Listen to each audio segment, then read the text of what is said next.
Star Ocean 2 was released on the PlayStation on July 30, 1998 to a commercial success. It quickly became one of the most memorable games on the system and a major influence on science fiction RPGs. So today we are going to take a look into 10 things you may not know about Star Ocean: The Second Story.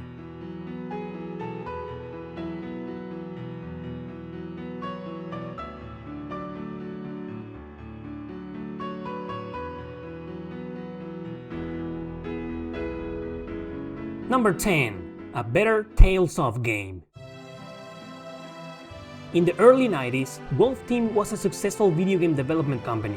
In 1995, they developed Tales of Fantasia for the Super Famicom, a very unique action RPG where characters battle in 2D maps as in a fighting game. However, things fell apart for some members of Wolf Team before the release of this iconic game and left the company. Yoshiharu Gotanda, who had written and programmed Tales of Fantasia, founded Tri-Ace, a new independent company. Over a year later, in 1996, they released their first game, Star Ocean, for the Super Famicom. The game had crucial similarities with Tales of Fantasia, most specifically the battle system. It tried to emulate a 3D environment but still maintaining the 2D proportions. While this game wasn't released outside Japan for a while, it was a commercial breakthrough for Tri-Ace. Right after its release, the team began working on Star Ocean: The Second Story. With its release, the series established itself as a competition for the Tales of franchise. Members of the team will go on to say that their work on Fantasia had been somewhat limited and the final product hadn't been what they really wanted it to be. Therefore, to them, and even to thousands of gamers nowadays, Star Ocean 1 and 2 were a better Tales of game.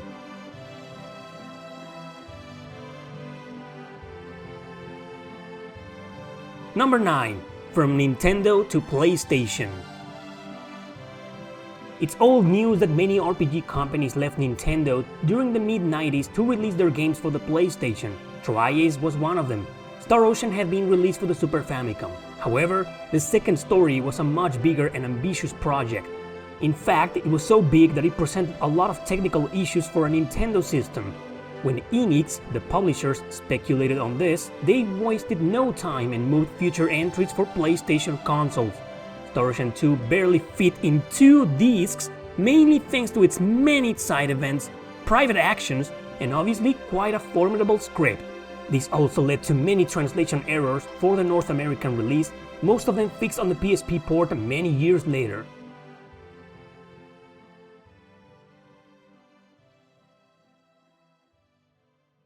Number 8. Censorship. As usual, some things from the Western release were censored. Most notorious changes are the removal of all alcoholic beverages, change to normal drinks, and of course, religious figures. Avoiding major spoilers, one of the best examples is the change of names such as Gabriel becoming Indalecio. In the PSP port, however, it was left intact.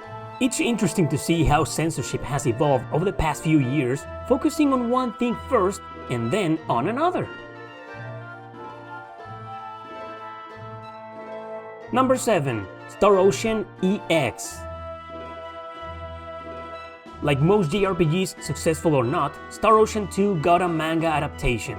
Soon after it, an anime one called Star Ocean EX was released in 2001.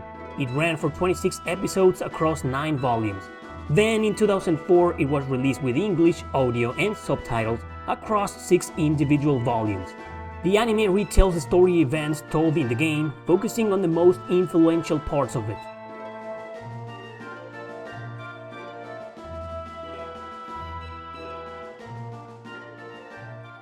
Number 6. Second Evolution Fiasco. The game had a port to the PSP in 2008 in Japan and the next year everywhere else. Another port had been done before with the very first Star Ocean also on the PSP. That one was released a year prior in most territories. First departure was then brought to the PS4 and Nintendo Switch in 2019, but the HD remaster of Second Evolution stayed in Japan. It was released for the PS3, PS4, and the PS Vita in 2015 with no plans from Square Enix to bring it outside Japan. Why? As usual, no straight answers have been given. These fiascos taint even more the name of the company. But if there's one positive thing I can say about it, is that maybe, just maybe, They have plans to release it for the PS4 and the Switch in the near future, just like they did with First Departure.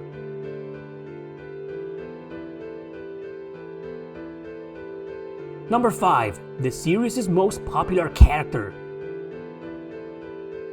Everyone in the world has a favorite Star Ocean character, but in Japan, it turns out that Rena, the female protagonist of the second story, still retains the crown. She's so popular and beloved among fans that every time there's a Star Ocean crossover, she's the first character thought to appear. One good example is Anamnesis, the franchise crossover for mobile devices. She was the first character to get multiple seasonal variants, all this in less than a year. It just goes on to prove how the second story spawned a very important character, at least in Japan.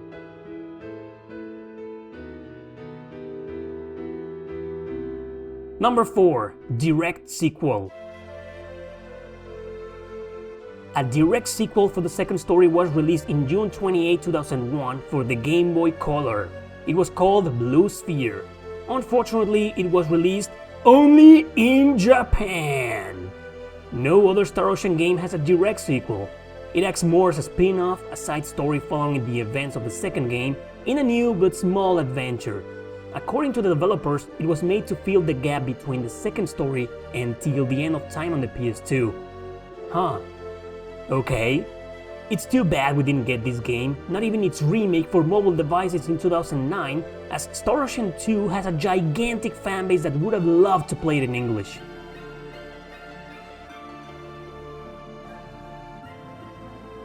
Number 3. Star Ocean vs. Dragon Quest.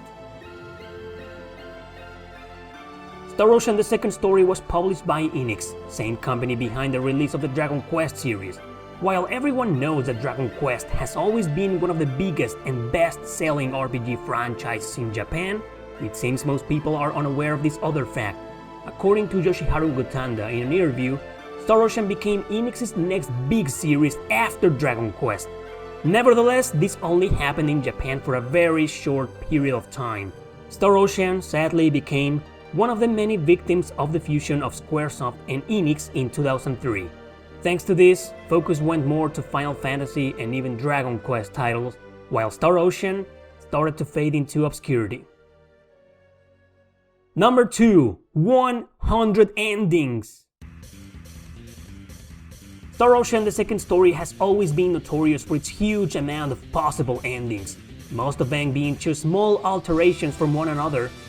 But the point is that the original release had 87 different variations and possible outcomes. The majority of these were influenced by the private actions done by the player in town. The PSP port, however, not only featured a new playable character, but also 13 new possible endings! This led the game to have 100 different variations, becoming one of the RPGs with the most endings in the history of gaming.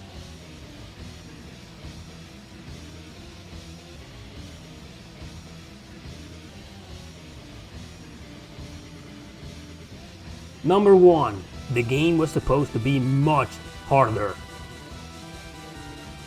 One of the most known aspects of the second story is the difficulty. It's legendary among many gamers for being extremely hard in some areas, particularly in some boss fights. Well, in an interview with Tri-Ace, Yoshiharu Gotanda stated that the game was a little too geared for the hardcore player. When confronted about the boss fights near the end of the game, everyone acknowledged that they were even harder during the development. Upon receiving criticism from the first Star Ocean, where bosses had been supposedly weak, they had to upscale the difficulty a little bit. Joe Asanuma, the director of the game, said that the entire main team was being massacred by one of these bosses almost immediately. So in the end, they changed this for the better. Kind of ironic, considering some of these bosses remained quite brutal in the final version. Alright, that was my list of things you didn't know about Star Ocean the second story, one of the greatest science fiction RPGs of all time. If you know more things about it, feel free to include them in the comment section below. Thanks for watching, don't forget to subscribe and share this video with your friends. See you next time!